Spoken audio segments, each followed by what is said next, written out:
Imagine watching my whole family toast a gift of $15 million to my brother on stage.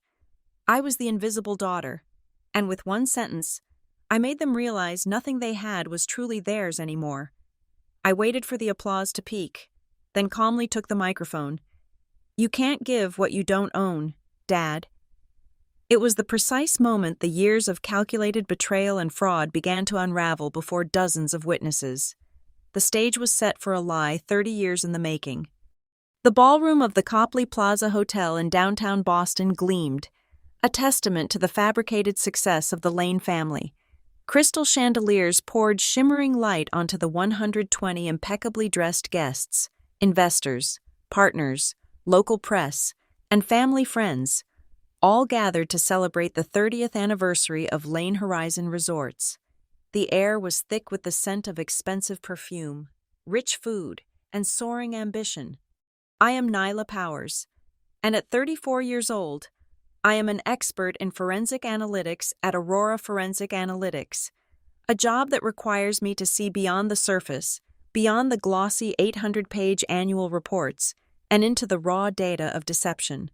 Tonight, I was seeing through the most elaborate cover-up of my career, my own family. I was seated at the far edge of the main family table, a physical embodiment of my status, present, but peripheral. My parents had always managed to position me just outside the frame, treating me like a necessary but awkward piece of decor.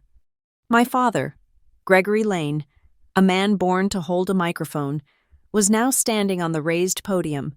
He was every bit the polished New England resort magnate, his voice warm and resonating with confidence. He spoke of the company's journey, weaving a narrative of family sacrifice, dedication, and enduring love that sounded perfect but felt utterly false to me. Beside me, my mother, Vivian Lane, radiated a smug, carefully curated perfection. Her pearl necklace was immaculate, her smile unwavering. Every time she glanced at me, it was a silent inspection, a check to ensure her good daughter was playing her role, quiet, supportive, and grateful for the crumbs of attention. Standing a few feet from the podium was Logan Lane, my younger brother and the undisputed prince of the family. At 30 years old, he was the golden boy, the heir apparent, draped in a custom-tailored suit that cost more than my first car. He was brimming with anticipated triumph, fully aware that the grand coronation was about to happen directly in front of the flashing cameras. Gregory, after an appropriate preamble about heritage and perseverance, reached the climax of his speech. His voice swelled with forced emotion. "It is with immense pride, on the 30th anniversary of our company, that I officially transfer the entirety of the Lane Horizon Resorts portfolio, an asset valued at $15 million, to my son, Logan Lane, who will lead us into the next generation." The ballroom erupted. The sound was deafening, a cascade of applause and cheers. Cameras flashed rapidly, blinding strobes capturing the moment of the supposed handover. Logan stepped forward, his face alight with victory, ready to embrace his father. I watched the scene unfold with an unsettling tranquility. I held a glass of champagne, but my lips never touched the rim. In my head, I was counting down the final seconds, a silent chronometer marking the completion of my months-long counter-operation. The applause, the flashbulbs, the cheers. It was all just noise surrounding the single, precise moment of truth. As Logan moved in for the triumphant, filmed embrace, a small lull fell between the last burst of applause and the next flurry of excitement. It was a momentary silence that I exploited perfectly. I slowly placed my champagne flute onto the table. The delicate clink of crystal on marble was amplified by the sudden quiet, a sharp, intrusive sound that somehow cut through the residual noise. I deliberately and slowly rose to my feet. Turning slightly toward the podium, I reached for the microphone closest to me, a cordless silver wand, and brought it toward my mouth. Every eye in the room, drawn by the unexpected shift in the action, fixed on me, Gregory and Logan, still locked in their celebratory hug, paused, confused by the sudden attention on the daughter who was supposed to be invisible. My opening line, delivered in a clear, measured voice, was the sharpest blade I possessed. "That is a very generous gift, Father, but, legally speaking, you cannot gift something you lost ownership of in November of 2022. The effect was instantaneous and absolute. The applause vanished. The entire ballroom, from the prominent investors to the reporters leaning on their notebooks, froze. All 120 gazes were locked onto the woman who had just assassinated the central plot of the evening with a single, clinical sentence. The party was officially over. It was 72 hours before the microphone moment. I was strapped into a window seat, soaring 35,000 feet above the plains, on a connecting flight from Denver back to Boston. I politely shook my head at the flight attendant offering a glass of Pinot Noir. I needed a clear head, not a comfortable haze. I pulled out my phone. The notification was from Logan. "Big sis, this weekend is going to be a game changer for the family. Make sure you're there." Game changer. The word landed in my stomach like a cold stone. It wasn't the content that bothered me. It was the tone. It was too earnest, too familiar. Logan and I rarely spoke outside of obligatory holiday texts, and certainly not with this faux intimate excitement. I scrolled through our recent exchanges, a financial analyst's involuntary audit of human interaction. Over the last 3 weeks, a suspicious pattern had emerged. Logan, the self-proclaimed Prince of Lane, had suddenly developed an interest in my life. He'd asked about my work at Aurora, specifically mentioning that forensic stuff must be complicated. He'd praised my stability and even inquired vaguely about my 401k balance. He had never once, in our 34 and 30 years of life, genuinely cared about my professional or financial standing. He only ever saw me as the dutiful older sister, the quiet background figure who always accommodated his needs. His sudden warmth was not affection. It was a precursor to a transaction. Landing at Logan International, the familiar damp chill of Boston greeted me. As expected, a private car service was waiting. Mom's standard, ostentatious gesture. The driver, a young man who looked perpetually overwhelmed, held a sign with my full name, Lila Powers. "Ms. Powers," he said, holding the door. "Mrs. Lane asked that you absolutely must be home by 5 o'clock this afternoon. Something about family matters." Family matters, another red flag, bright as a freshly laundered tablecloth. Family matters in the Lane household always translated to, the men have made a decision, and the women are required to validate it. I directed the driver to the old family estate, a sprawling slate-gray neoclassical villa nestled in the suburbs of Boston. It was the kind of house that whispered of old New England money and conservative restraint. As the car crunched gravel up the long drive, I reached into my small carry-on bag and touched something cold and heavy in a concealed zipper pocket. The old brass key. It was the original key to the back door, the one I was supposed to have returned 10 years ago when I moved out and established my own career. I hadn't, not out of malice, but out of a deep-seated, subconscious need to keep a tether to the only place I ever felt truly belonged to me, before my parents decided to hand everything over to their golden boy. The key was a physical representation of the mental space I refused to fully vacate. Stepping inside, the house smelled exactly the same: faint lemon polish, old leather, and my mother's signature tuberose scent. I heard it instantly, the sound of easy conspiratorial laughter drifting from Gregory's ground-floor study. It was the laugh of people who had just successfully executed a foolproof plan. The sound made my blood run cold, but my forensic brain registered it as evidence. I didn't call out a greeting. Instead, I quietly slipped off my jacket and moved silently toward the study, hiding behind an antique mahogany bookshelf just outside the door. My footsteps were soundless, a skill honed from years of trying not to disrupt the delicate balance of the Lane hierarchy. The door was slightly ajar. Before I even pressed my ear close, I reached into the pocket of my slacks and discreetly activated the voice recording feature on my phone.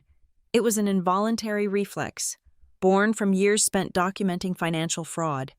If you suspect a crime, document the admission. Logan's voice, smug and loud, spilled out first. Honestly, Dad, it was too easy. We wired another $300,000 to Northlight Interiors this morning. Called it preliminary design consultation fees for the main property. Vivian's light, breathless laugh followed. Oh, my clever boy. And the audit next week? They won't even bat an eye. Mom! It's purely administrative, Logan scoffed. Just a formality. Nobody in their right mind audits their own family, especially not someone as non-confrontational as Nyla. The air left my lungs, not in a gasp of surprise, but a long, slow exhale of confirmation. My deepest suspicions had been validated, and the how was laid bare. Northlight Interiors, a known phantom company, a simple shell used to siphon assets. It was elementary fraud, the kind I taught junior analysts to spot in their first week. The shocking part wasn't the deceit, it was the sloppy arrogance of it. Then came Gregory's deep, satisfied rumble. He was talking about the centerpiece of their plan, the waiver of inheritance rights document they needed me to sign. The girl's always been soft, Gregory murmured, the sound muffled but clear on the recording. She needs mother's approval too much. All it takes is a few tears from Vivian. The usual talk about saving the legacy. It's $15 million in assets. Logan, by next month, it will all be in your name, clean and simple. The casual cruelty of his words was sharper than any knife. It wasn't the money that made my heart ache. It was the complete reduction of my entire personality to a predictable weakness. They weren't just taking my inheritance. They were leveraging my good nature, my willingness to keep the peace, and the deep, old wound of always being the secondary choice, the one who had to understand and step aside. I stood there, unseen, the brass key heavy in my pocket. The suspicion that had been a dull ache for 4 years, ever since I first noticed the irregular debt service payments on the family's financials, was now a searing certainty. They had built this entire, elaborate scam not just on greed, but on the certainty that I would cry, comply, and sign. They were banking on the fact that Nyla Lane Powers, the forensic accountant who hunted down white-collar criminals for a living, would turn into good girl Nyla the moment her mother cried. That was the deepest, most unforgivable betrayal, the commodification of my character. The ache in my chest was not the pain of being cheated, but the final, definitive loss of any illusion that I still had a family. I didn't move. I just listened to their celebratory laughter, filing it away as the final piece of evidence I needed to make them pay the price. My heart was breaking, but my resolve was hardening into steel. The game was on. I left the old Lane estate without a word, slipping out the back door using the brass key. I didn't want to see their faces again before the final act. The humid chill of the Boston afternoon felt cleansing after the suffocating warmth of the house. I had the audio recording, a smoking gun disguised as casual conversation. Now, I needed the rest of the arsenal. I pulled out my phone and texted the one person in the extended family who existed outside the orbit of Gregory and Vivian's ambition. Miles. He was my cousin, the son of my mother's sister who had passed away 5 years ago, and he was nearly 5 years younger than me. Miles was currently a finance graduate research assistant at a state university, quietly brilliant and completely forgotten by the Lanes. He was too smart, too working class, and too much of a reminder of the relative they had wronged. I suggested our usual spot. 17 minutes later, I was walking into the kind of 24/7 diner on the edge of the highway that Gregory would have instantly deemed unseemly: formica tables, chipped mugs, and the smell of stale coffee and short-order grease. This was a place of honesty, far removed from the polished marble and crystal of the Lane Horizon resorts.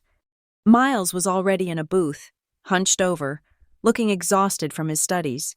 He wore a faded college sweatshirt and a look of genuine relief when he saw me. Miles was family. Yes, but he was also my intellectual peer, the only person who understood the cold language of ledgers and the hot sting of familial neglect. "Hey, Nyla," he said, pushing a brown manila envelope across the table. I figured you'd be calling. They're getting antsy. I didn't waste time on pleasantries. They're moving the $15 million on Saturday. Miles, they need my signature on the waiver before the announcement. Miles nodded grimly. He already knew. He was always watching. It was Miles who first reached out to me, almost 3 years ago, when he realized that Gregory had conveniently forgotten to pay the mounting healthcare bills for his mother just before she died, a debt of nearly $45,000 that Miles had to cover with student loan money. That act of callous disregard for his late sister-in-law was the spark for Miles's quiet revenge. It took me longer than I wanted, Miles admitted, but I've been tracing the money flow for 36 months now. It started small, when they started mortgaging the family villa. I knew it wasn't just illiquidity. I carefully unfolded the contents of the envelope. It was a treasure trove of financial malpractice, confirming every detail I'd overheard. First, the red flags. A stern notice of default from their bank, outlining the terms of a $4 million loan secured against the family estate itself. The house wasn't an asset anymore. It was a liability, and Gregory was leveraging it for cash flow. Next, the evidence of the fraud. The general ledger reports for Lane Horizon Resorts. I quickly identified the recurring, inflated line item labeled Interior Design and Consultation. The payments flowed religiously, consistently, and suspiciously, straight into the account of Northlight Interiors. I flipped to the corporate registration documents Miles had pulled. Northlight Interiors, 0 employees, a P.O. box as a headquarters, and 2 owners, my brother, Logan Lane, and his influencer girlfriend, Camille Ross, a textbook shell company used to bleed the legitimate business dry. Miles slid a USB drive across the table. The real gold is in here. Spreadsheets detailing the exact transfer dates coinciding with Logan's personal luxury purchases. And this? He opened a file on my laptop containing encrypted texts between Logan and Camille. They were discussing the waiver. Logan's messages were crude. Just get Nyla to sign it. Mom said she's easy if you wrap it in the family sacrifice nonsense. Camille responded with emojis and confirmation that Nyla's a pushover. I fell instantly into forensic mode. The emotional chill I felt in the study earlier now became the cool, surgical focus I used in my professional life. My eyes didn't see Logan and Vivian. They saw a fraud ring. My fingers flew across the keyboard, cross-referencing dates of loan applications against the dates of the Northlight transfers. I was building a detailed flowchart, mapping the conspiracy from the initial act of obtaining the loan to the final attempt to force me out of the legacy. The whole pattern was laid out before me, ugly and predictable. Miles watched me work, a quiet admiration in his eyes. He broke the silence, his voice softening slightly. Nyla, you have all the leverage. You could call them, give them a chance to stop, to repay Mom's debt, to fix things quietly. The suggestion hung in the air, tempting the old, soft part of me, the part they counted on. I closed my eyes and saw a rapid montage. 8-year-old me being told to give Logan my spot in the gifted art class because he needs the confidence more. 16-year-old me sacrificing my dream college funds so Logan could have the private university experience. The constant, crushing refrain. Sister always sacrifices for brother. I opened my eyes, the softness gone, replaced by the granite resolve of a woman who had finally run out of forgiveness. No, I said, my voice low and final. If I warn them, they won't feel shame. They will only change the strategy. They will try to destroy the evidence and discredit me. They built this entire game based on the assumption that I would bow down and sign. They are relying on my silence to commit a felony. I folded the printed evidence and tapped the USB drive. This time, I'm letting their trap collapse exactly when they think they've won. The only difference is that I'm not the one falling into it. Miles smiled, a small, genuine smile that reached his eyes. So, what's next? You keep gathering the digital proof, I instructed, my mind already racing ahead to the next stage. Keep monitoring their communication until the last possible minute. I'm handling the legal side. I need to activate the real trust documents, line up the lawyer, and get the right authorities on standby. Everything must be locked down before that 30th anniversary party starts. The two of us, the forgotten allies, sat in the cheap diner, surrounded by the ordinary clatter of everyday life, plotting the complete destruction of the Lane family's polished facade. It was a cold but necessary kind of kinship. My work with Miles had confirmed the why and the how of the fraud. Now, I needed the who and the when of the counterattack. The legal architecture had to be impregnable. I drove straight to the Back Bay district of downtown Boston, the granite and glass of the financial towers reflecting the cold, clear focus I now held. My destination was the quiet, old money office of Alden Pierce, a family estate attorney. He was an imposing man in his early 70s, sharp and utterly discreet, the kind of lawyer who handled legacies, not skirmishes. He had been my maternal grandmother Nora's private counsel until her death. His office walls were lined with degrees and commendations, but what drew my eye was a framed, slightly faded photograph tucked away on a corner shelf. Nora, with a knowing, gentle smile, holding 8-year-old me on her lap. It was a silent acknowledgement that our connection had always been the most real thing in the Lane family. Alden Pierce stood as I entered, his handshake firm. He didn't offer sympathy, only professionalism. "Nyla, I assume this visit relates to the approaching 30th anniversary and the disposition of assets your father plans to announce." "It does. Mr. Pierce, I have evidence that Gregory and Logan have been systematically draining Lane Horizon Resorts through a shell company to cover personal debt. They plan to coerce me into signing away my inheritance rights this weekend." Alden didn't flinch. He simply reached into his file cabinet and pulled out a thick, legal-size binder, its cover stamped with the words, "Nora Lane Trust." "Your grandmother, Nora," he began, his voice dry and measured, "was a remarkable woman. She saw this coming. Nyla, she always said that Gregory valued the appearance of wealth more than the foundation of it, and she worried Logan would inherit only the worst of his father's traits." He pushed the binder toward me. "This documentation has been prepared for almost 3 years. I opened it, my eyes instantly scanning the dates and signatures. This was the moment of truth. Nora, knowing her time was short, had secretly transferred the entire portfolio of Lane Horizon Resorts, the land, the structures, the corporate entity, into an irrevocable trust. The key date was the transfer of ownership, November of 2022. The trust stipulated that the holdings were to be managed by an independent trustee until the beneficiary, me, turned 30 years old. Crucially, it named me as the sole trustee upon meeting the age requirement, a date I had passed 4 years prior.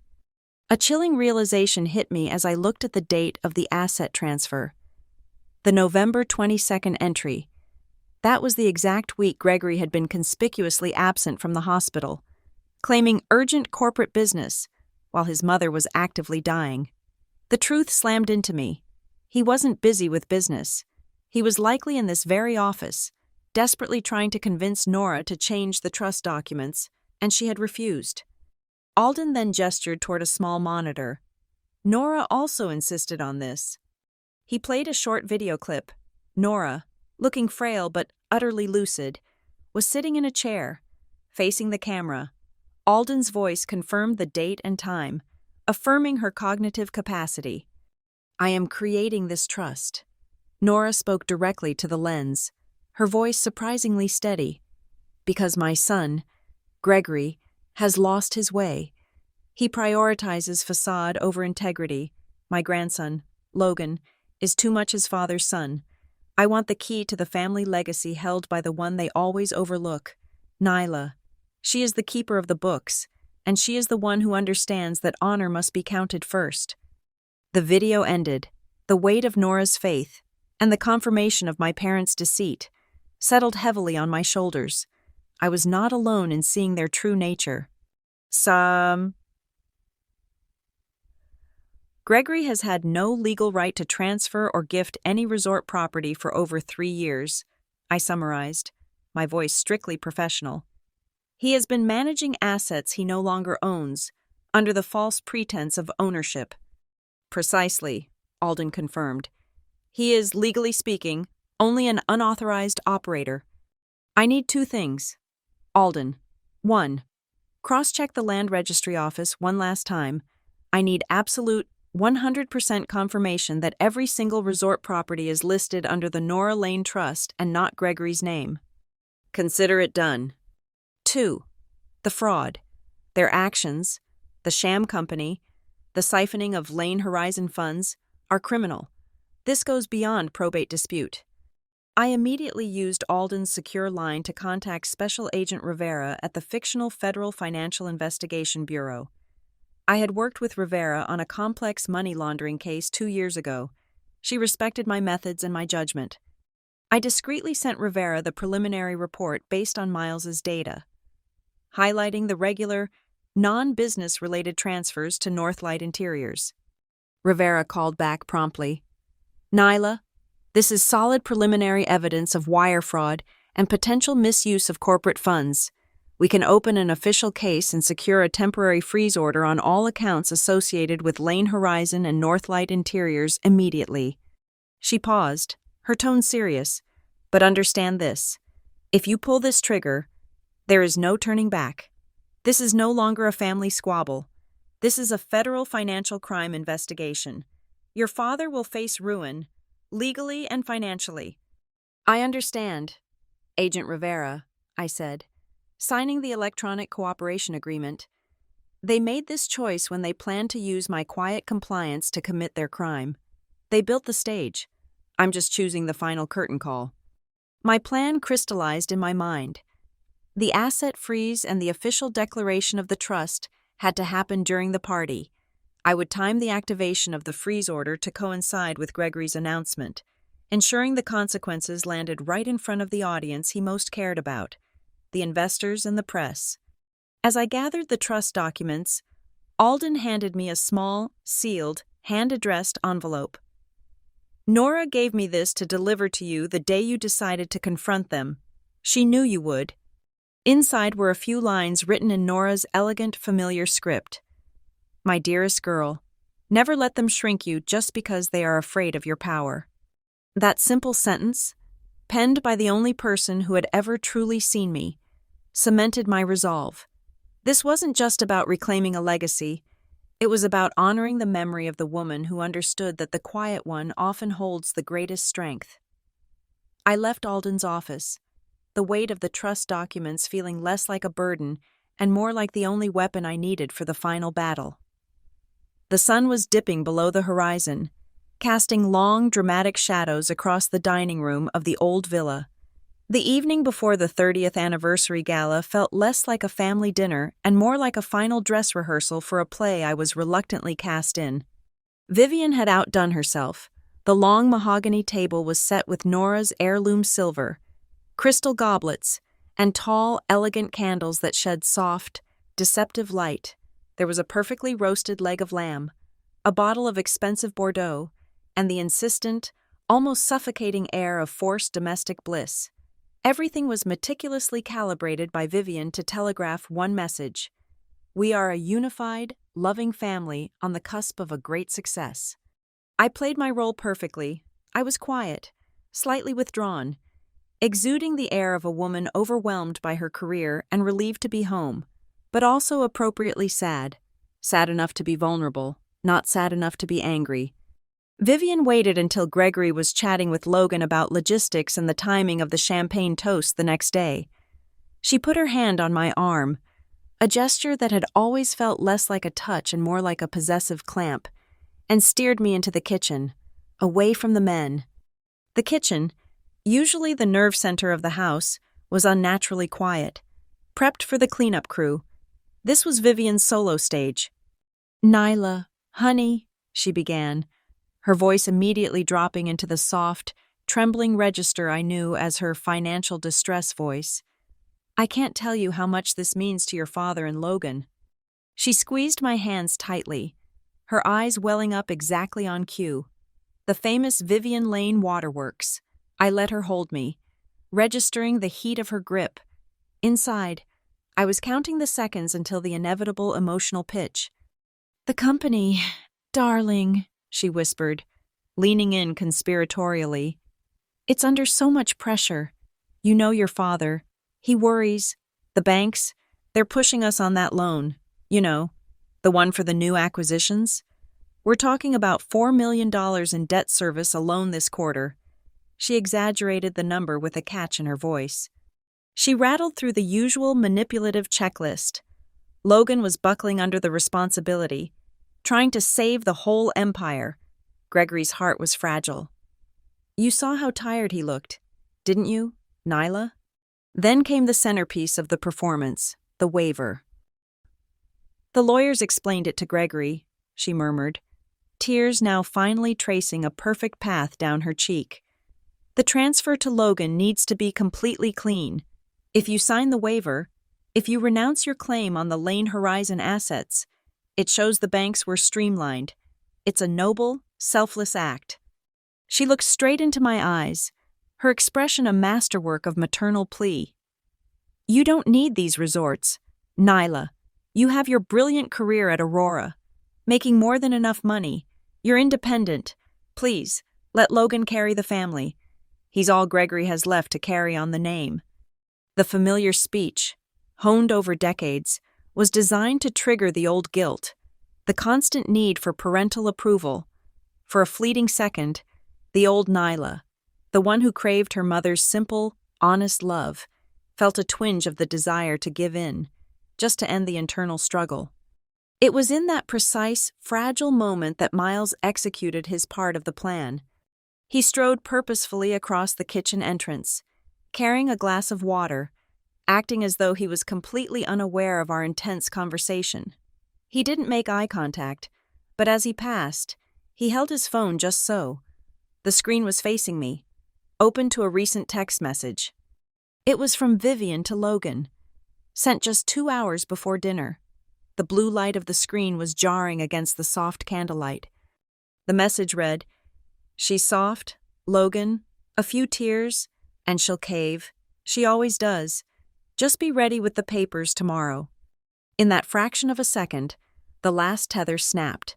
The calculated confirmation of the manipulation, timed perfectly by Miles, didn't cause me to recoil or lash out. Instead, I felt a profound, chilling emotional vacuum. The old pain, the disappointment, the longing for a genuine connection was instantly replaced by cold, clinical clarity. My mother was not a human being capable of love or guilt. She was an actress executing a well-rehearsed script, and I was merely her predictable co-star. The tears that had been about to fall were instantly dry. I switched to professional mode, a forensic analyst assessing a corrupted database. I turned back to Vivian, who was still looking at me with her perfected, tear-stained gaze. I adjusted my voice, softening it, leaning into the role she expected. "I am tired, Mom," I said, my voice intentionally small and weary. "So tired of always fighting with you and Dad over this. Maybe you're right. Maybe walking away, giving up the claim, is the only way this family will ever find peace." Vivian's face transformed instantly. The lines of distress vanished, replaced by an overwhelming, triumphant relief. She hugged me tight, a gesture I knew meant success. The target has surrendered. "Oh, my good girl," she cooed, stroking my hair. "You are the best daughter a mother could ask for. You are Gregory's most sensible, loyal child." My good girl. The phrase had been her tool of control for 30 years. Tonight, it was the sound of my release. We returned to the table. The conversation flowed easily now. They thought the battle was won. Over the roast and the expensive Bordeaux, I made my calculated announcement, delivering it with the quiet grace of someone making a noble sacrifice. "I've been thinking about the waiver," I said calmly, addressing the table. "I am willing to sign it tomorrow, before the transfer is made public." Gregory's eyes lit up. Logan stopped carving his meat. "But," I added, holding up a hand before Logan could celebrate, "I want it done on stage, in front of the guests. I want the world to see that the Lane family is unified, that I am choosing to step back to let Logan lead the next 30 years of the legacy. Gregory loved theatrics more than he loved his own children. The thought of a public display of family unity at the height of his announcement was irresistible. It would make his story of the heroic legacy even stronger. "Nyla, that's beautiful," Gregory boomed, immediately patting my back. "A perfect touch. It shows class." Logan raised his glass, the smugness returning to his eyes. "To the best sister in the world. A true family player," he toasted. But the residual look of contempt lingered in his glance, the look that said, "I knew you'd fold." I raised my glass of sparkling water in return. I watched them, my father beaming with pride, my brother glowing with victory, my mother radiating the perfect contentment of a puppet master who had successfully pulled the last string. I took a slow sip. "You're right, Logan, I am a player." I etched the scene into my mind. The silver, the smiles, the celebratory wine. Tomorrow, it would be the same people, the same setting, the same false compliments. The only difference was that what they were about to lose wouldn't be my voice, my inheritance, or my loyalty. It would be the entire, perfectly polished facade they had built their lives upon. The curtain was ready to rise. It was past midnight. The house was silent, wrapped in the deep, deceptive peace of a wealthy family asleep. I could hear the faint, rhythmic ticking of the grandfather clock in the hallway, counting down the final few hours until the event. While Gregory, Vivian, and Logan slept soundly, convinced of their imminent triumph, I was wide awake in the guest room, executing the final meticulous steps of the lockdown. The feeling in my chest was not panic, but the humming, high-frequency focus of a sniper who has zeroed in on the target. There was no turning back. The trap was now mine to spring. I opened my aluminum-cased work briefcase, my field kit. Inside, neatly organized in color-coded folders, was the sum total of my offensive. I reviewed the physical evidence, the exhaustive, 250-page forensic audit report detailing the Northlight Interior's money trail, the certified true copies of the Nora Lane Trust documents bearing the official seals of the Commonwealth, the original video transcript of Nora's competency interview, the bank letterhead warning of loan defaults, and the scanned copies of the promissory note and mortgage contract, bearing Gregory's and Vivian's indisputable signatures. Every paper had been authenticated, notarized, and cross-referenced. Next, the technical preparations. I pulled out a secured burner phone and connected via a closed-circuit video call to the technician I had secretly paid at the Copley Plaza Hotel, a young man who specialized in high-end AV switchovers. Confirming the override sequence. "Mike," I murmured into the secure mic. "Confirmed, Ms. Powers," he replied, his voice a low monotone. "The main stage projection feed runs through my console. Your signal, a subtle hand motion toward the screen, will immediately switch the feed from the Lane Horizon Resort's marketing slides to the laptop running the secondary presentation. Seamless transition, within 2 seconds. And the backup power? On separate circuit, uninterruptible, even if they yank the power cord, the presentation will still run for at least 5 minutes." I thanked him and ended the call. The visual aspect of the ambush was secured. Then, the legal and financial hammer, I placed a private video call to Special Agent Rivera, who was working late from her Federal Financial Investigation Bureau office. "Agent Rivera, I am ready to transmit the final comprehensive report and the supporting evidence from my cousin, Miles."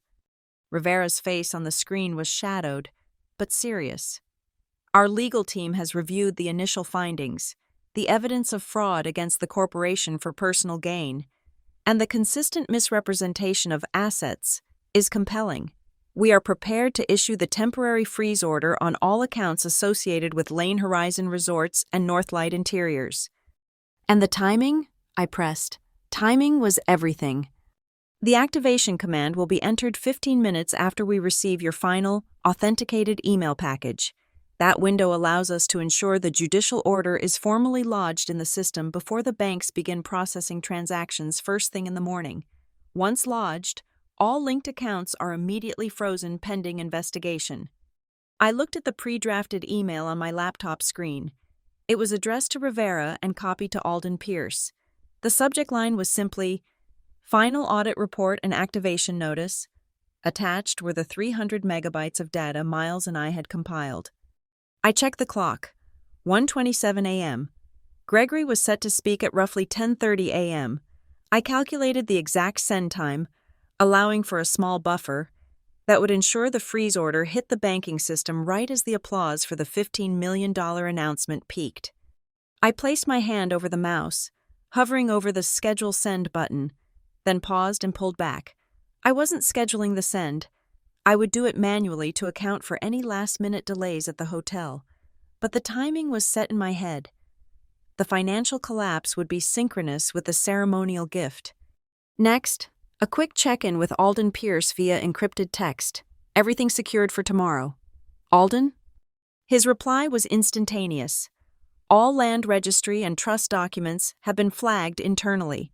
We've alerted them to the potential for confused inquiries regarding ownership status.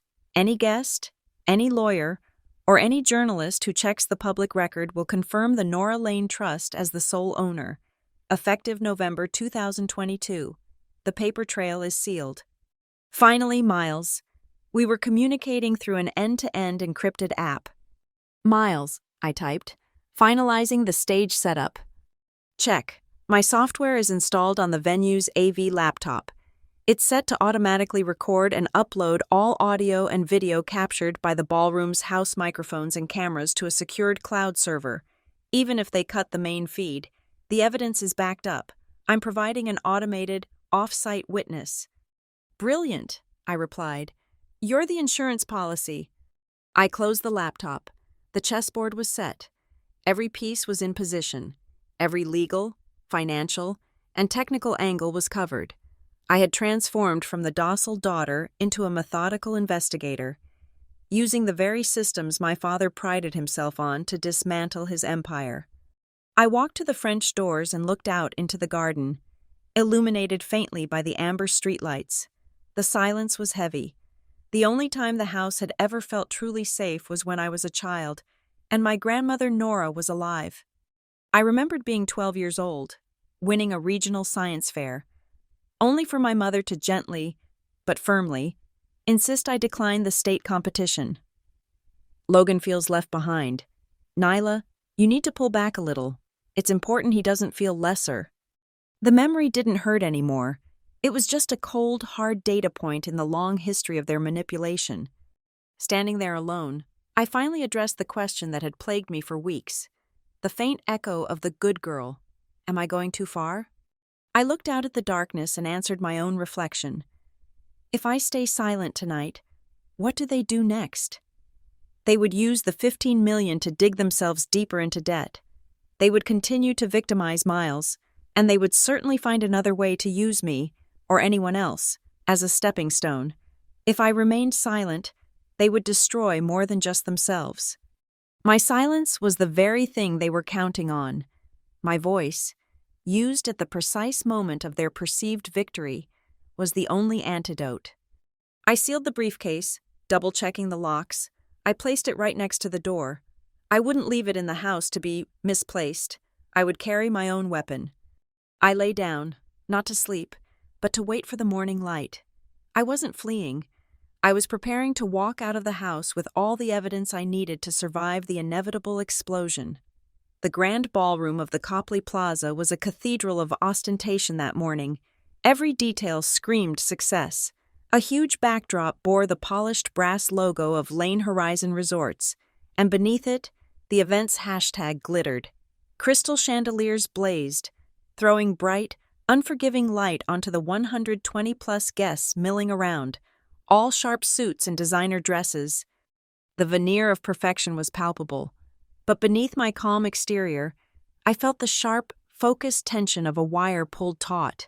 The air smelled of expensive flowers and the subtle, intoxicating scent of high expectations. The whole room was a shrine to Logan and the facade of the Lane legacy.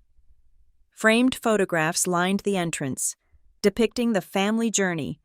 They were almost exclusively pictures of Gregory and Vivian looking proud, standing next to Logan, who always managed to look like the anointed heir. I appeared rarely, and when I did, I was usually in the background, a small, out-of-focus decorative piece.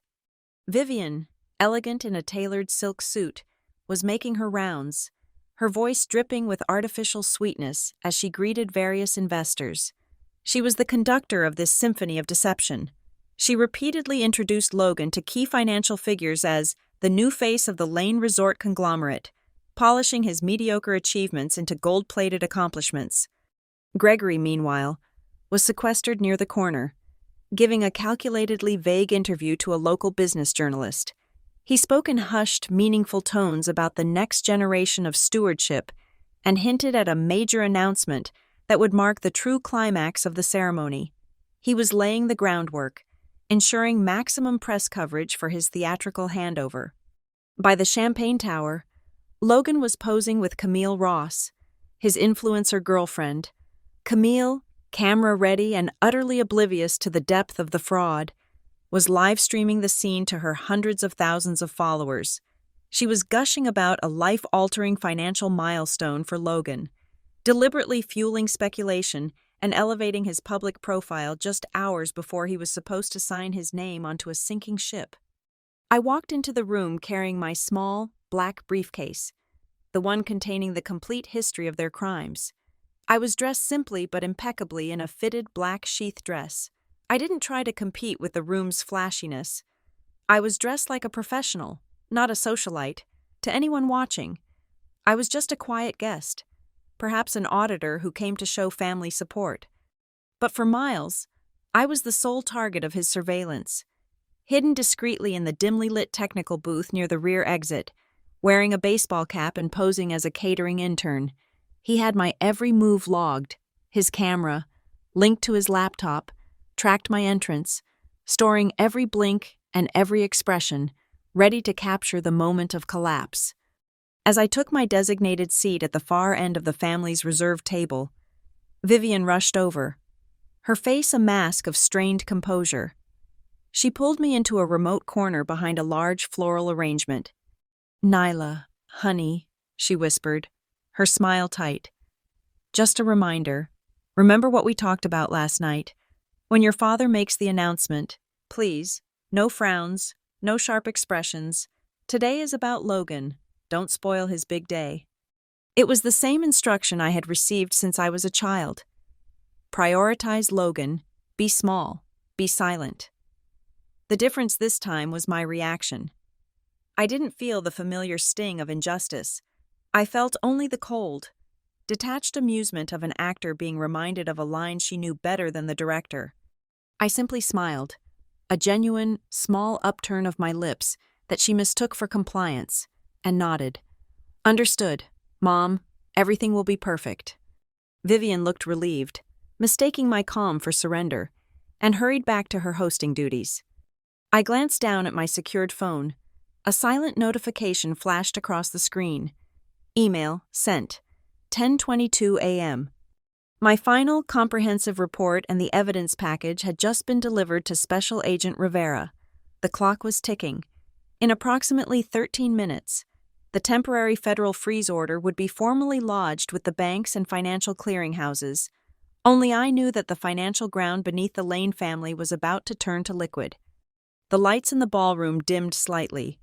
The background music, a swelling classical piece, faded. The master of ceremonies, a local news anchor Gregory had paid handsomely, took the stage, his voice booming with forced enthusiasm. "Ladies and gentlemen, please direct your attention to the stage as we welcome the family of Lane Horizon Resorts." Gregory, Vivian, Logan, and I were invited forward. I took my assigned place in the front row of the chairs set on the stage, precisely where Vivian had planned. Between Gregory and Logan, she wanted to showcase the united front one last time. She wanted me exactly where I was, in the perfect position for the detonation. I adjusted my dress, placed my briefcase neatly on the floor beside my chair, and waited for the applause to subside, savoring the deceptive peace that always precedes a major structural failure. The final lie of the Lane family was about to be spoken. The clock was hitting the freeze time.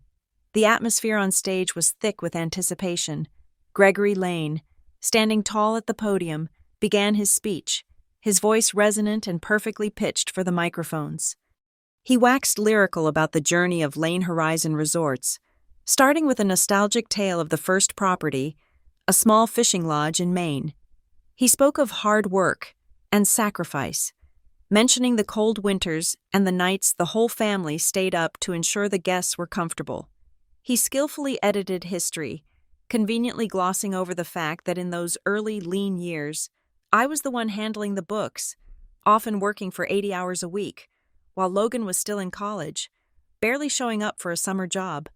My role was erased. Only the mythology of the patriarch remained. He smoothly transitioned into the framework of legacy.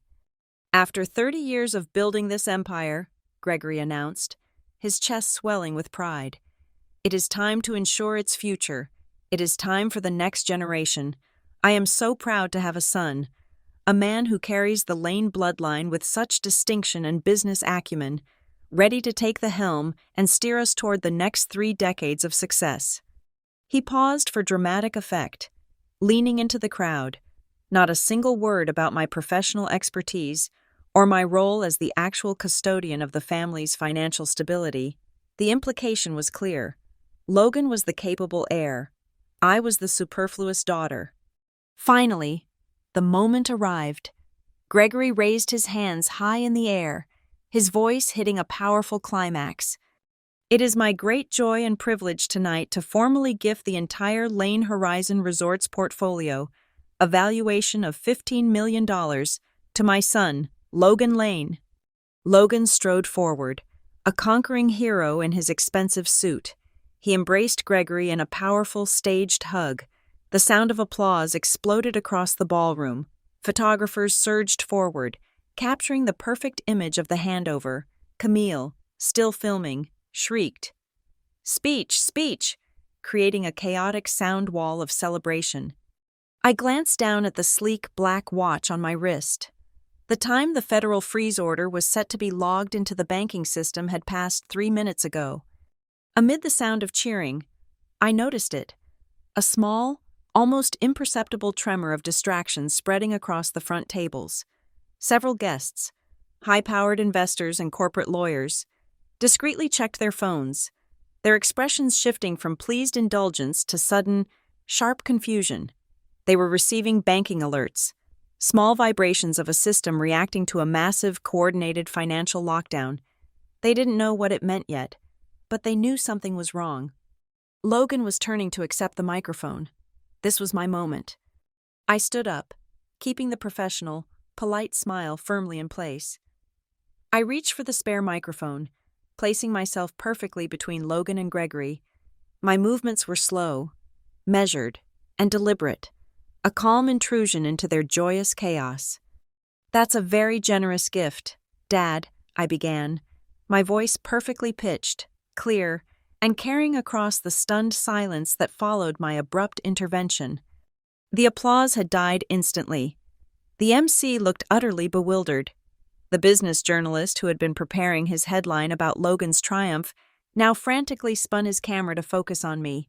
Logan, ever the narcissist, laughed nervously, trying to wave me off.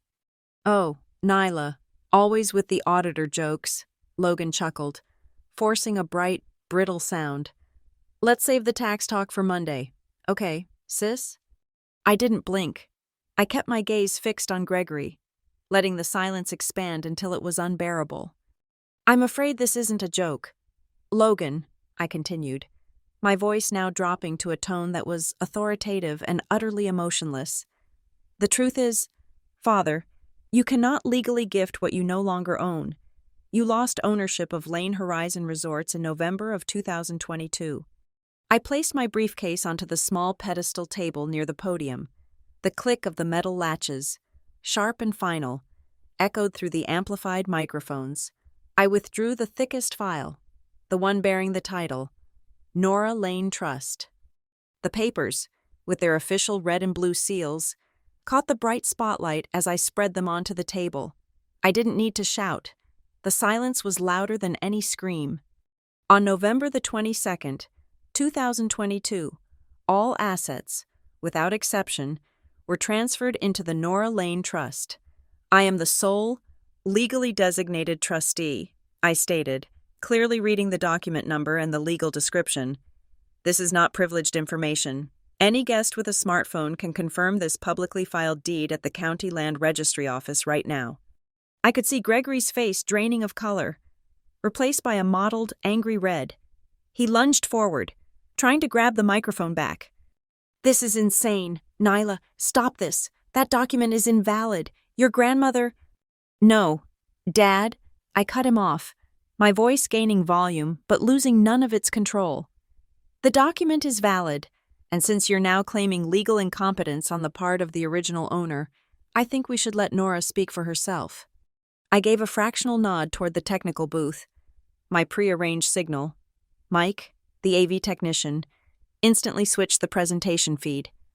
The logo of Lane Horizon Resorts vanished, replaced by the full-screen image of my grandmother, Nora Lane, on her day of signing. The video was clear, the timestamp accurate, and her voice, firm and gentle, suddenly filled the silent ballroom, a ghostly indictment from the past. Gregory froze, his hands suspended in midair above the microphone, his entire conspiracy unraveling before the very audience he had tried to impress. The large screen behind the podium, moments ago filled with Gregory's triumphant, projected image, was now dominated by Nora Lane's face. The high-definition video quality and the silence in the room gave the moment the solemn, unassailable authority of a courtroom testimony. "My name is Nora Lane," my grandmother stated, her voice amplified and perfectly clear. She looked directly into the camera, her eyes bright and unwavering. "I am 85 years old, and I confirm that I am of sound mind and memory." She detailed her intentions, with Alden Pierce visible briefly in the frame, confirming the legal formalities. "I am transferring all assets related to Lane Horizon Resorts into an irrevocable trust, effective immediately. The sole beneficiary is my granddaughter, Nyla Powers, who will also serve as the trustee." She then delivered the brutal, final judgment. "I am doing this because my son, Gregory, has repeatedly prioritized image and superficial success over ethical conduct. My grandson, Logan, has inherited the worst of this vanity. Nyla has been systematically forced to diminish herself so that others in this family would not feel inadequate." Nora's gaze was piercing, directed at the camera, but seeming to address every soul in the ballroom. "I will not have that continuation once I'm gone. Nyla is the only one I trust to hold the keys." The entire ballroom held its collective breath. Strangers, business partners, and rivals, all were united in witnessing this raw, final act of a matriarch's justice. The sheer magnitude of the betrayal, laid bare by the deceased, was stunning. Vivian collapsed back into her chair, her perfectly composed face crumbling into horrified disbelief. "She was manipulated. She wasn't lucid," she hissed, though her words were barely audible over Nora's powerful voice filling the room. But even that defense was anticipated. On the screen, a small document overlay appeared, showing a signed, legal confirmation of Nora's capacity. The signature at the bottom, ironically, was Vivian Lane's own. Gregory had forced his wife to sign it during the trust setup, likely to preempt any future challenges from Nora's extended family. Now, it served only to trap Vivian herself.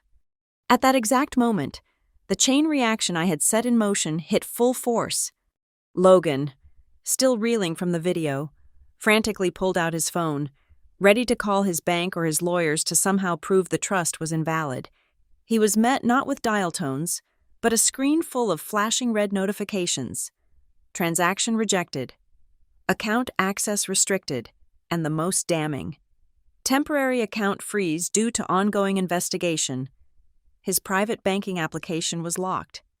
His phone began to ring incessantly. calls from panicked personal bankers he didn't dare answer in front of the crowd. I stepped back to the microphone, allowing the financial panic to simmer for a few seconds. I then held up the forensic report. Now that we've established legal ownership, I stated, the chill in my voice a perfect counterpoint to the heat of their rising panic. Let's address the actions of the unauthorized operator, Gregory Lane, and the resort's current chief operating officer, Logan Lane. The stage projection instantly switched from Nora's video to a meticulous, color-coded slide Miles had prepared. It showed the financial flowchart. Clear arrows traced substantial, regular payments from Lane Horizon Resorts to the shell company, Northlight Interiors, under the guise of interior design consulting. Over the last 3 years, I narrated, pointing to the figures, Lane Horizon Resorts transferred approximately $3 million into this fictional company, a company with no employees, no office, and no operations. It was merely a vehicle for my brother and father to siphon funds for personal use, funds that should have been servicing the resort's legitimate debts. A subsequent slide showed key text messages Miles had intercepted and printed. One message, sent from Logan to Camille, flashed for all to see. When this is all finalized, the resort is mine, baby. Nyla will be lucky if I let her rent a room at a discount. Another, from Vivian to Gregory. I'll make her sign it, dear. Don't worry about the collateral. The trust papers are just show. The economic journalist standing near the podium had gone from stunned silence to frantic activity, scribbling notes and secretly holding his recording device toward the stage. Investors and partners were now actively backing away from the front row, whispering into their phones, desperate to distance themselves from a massive, and now very public, financial scandal. Behind the velvet ropes at the rear of the ballroom, I saw 2 men in sharp, neutral-colored suits, officials from the partner bank, seeking out Gregory.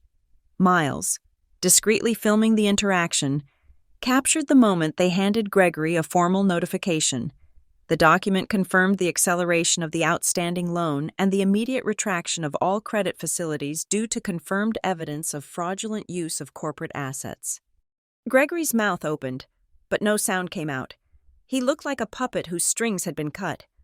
I delivered the final, crushing blow, my voice calm, professional, and full of the power they had so long feared. Logan, I said, addressing him directly, looking past his horrified expression. For 3 years, you were merely an executive operating the assets of a trust you believed you would inherit. And since the federal investigation has been formally initiated, and your funds are now frozen, every single dollar you have improperly routed to Northlight Interiors will be accounted for. Not by me, Logan, but by the federal authorities. I turned, picked up my briefcase, and walked off the stage. I was no longer the secondary daughter. I was the trustee, the forensic investigator, and the woman who had finally and irrevocably claimed her true legacy. The sound of the bewildered crowd, the flash of the camera, and the urgent whispers of the banking officials were the final, deafening confirmation that the Lane Empire, built on lies and manipulation, had imploded. The silence that had engulfed the ballroom shattered instantly. Logan. His face twisted in a mixture of disbelief and pure, unadulterated rage, lost all control.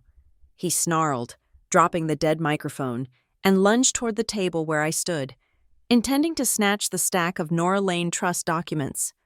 Before he could take 2 steps, however, 2 event security personnel, the professional guards hired by the hotel management, not the family, were instantly on him. They were trained to neutralize aggressive behavior without causing injury.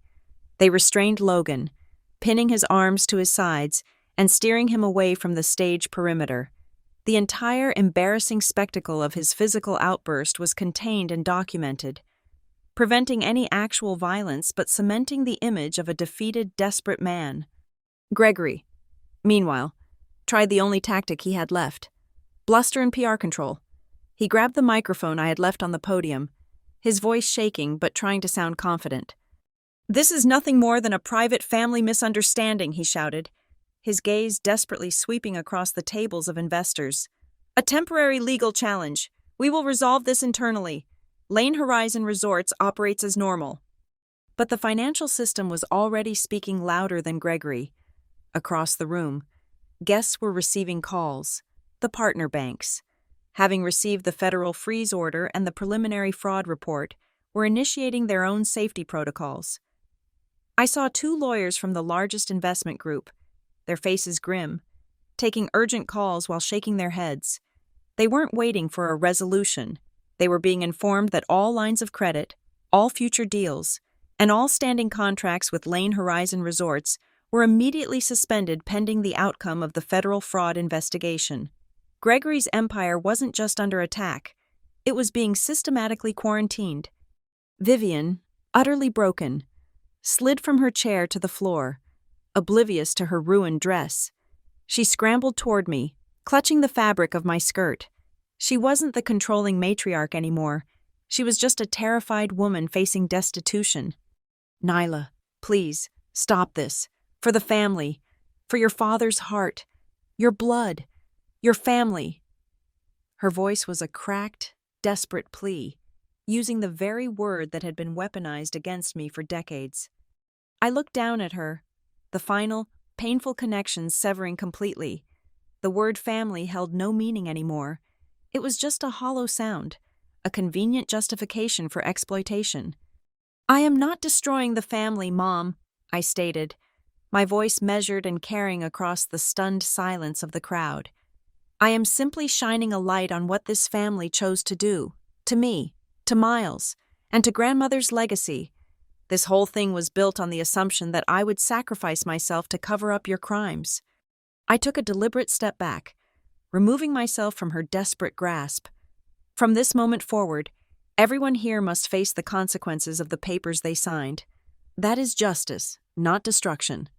Meanwhile, Logan's girlfriend, Camille, suddenly realized that the life-altering financial milestone was hers too, and not in a good way. I watched her silently slip past the velvet ropes, her face buried in her phone, frantically deleting the live stream of Logan's humiliating outburst. She recognized the harsh truth. Staying meant transitioning overnight from an influencer to a high-profile accessory in a corporate financial scandal.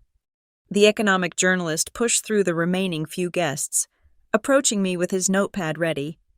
Ms. Powers, do you intend to prosecute? Will you allow your father a quiet settlement? Perhaps a plea deal? I looked him straight in the eye, embodying the unyielding resolve Nora had taught me. I am a forensic auditor. I believe in paper, in law, and in the documented wishes of my grandmother. I do not believe in the promises of people who only remember my existence when they need my signature. The law will decide what happens next. Gregory received a private phone call from his corporate attorney, Alden Pierce's replacement. As he listened, his already pale face turned ash gray. I knew the conversation. The lawyer was explaining that the $4 million loan secured against the family villa could, and likely would, be immediately foreclosed upon and recalled, given the confirmed evidence of fraud. Gregory Lane, the man who had always hidden behind layers of lawyers and wealth, revealed his raw, genuine fear right there on the stage. I zipped my briefcase shut, the click of the latch serving as the final punctuation mark. I left the untouched champagne on the table. My only ally, Miles, met my eyes from the AV booth. I gave him a curt nod. We walked off the stage, two figures of quiet retribution, passing the circular tables still set with unused cutlery and half-empty water glasses. We moved through the crowd that parted for us, a crowd now divided between shocked curiosity and the urgent need to look away and pretend they hadn't seen the collapse of the Lane family. Before stepping off the riser and into the main hall, I paused. I turned back toward the stage. Gregory, Vivian, and Logan were still there, huddled together, suddenly small and pathetic under the bright, exposing lights. I didn't feel triumph, only a deep, weary sense of completion. I whispered to myself, the words meant only for me. They aren't being abandoned. They are simply being forced to live in the real world, where actions carry consequences. The massive, carved wooden doors of the Copley Plaza opened, and the cool, clean air of the Boston street rushed in. I stepped out, Miles right behind me, the black briefcase containing my entire arsenal, the only weapon I used, clutched firmly in my hand.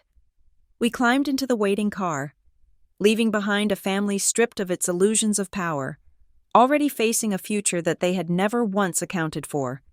Thank you so much for listening to Nyla's story. Tell me where you're tuning in from in the comments below. Share your thoughts on the final confrontation, and let me know if you've ever had to audit a family member. Don't forget to like this video, subscribe to Lila Revenge Stories for more tales of justice, and hit that like button to help Nyla's story get heard by more people.